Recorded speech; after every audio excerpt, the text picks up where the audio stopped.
மன்னார்குடியில் 1,44,00,000 மதிப்பிலான வணிக வரித்துறை அலுவலகத்திற்கான புதிய கட்டடத்தை தமிழக முதல்வர் ஸ்டாலின் காணொலி காட்சி வாயிலாக திறந்து வைத்தார்.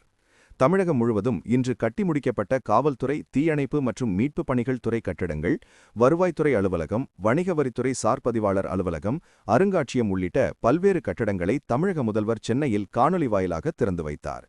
அந்த வகையில் திருவாரூர் மாவட்டம் மன்னார்குடி தஞ்சாவூர் சாலையில் குமரபுரம் பகுதியில் 1,44,00,000 மதிப்பில் கட்டப்பட்ட வணிக வரித்துறைக்கான புதிய கட்டடத்தை தமிழக முதல்வர் காணொலி காட்சி வாயிலாக திறந்து வைத்தார்.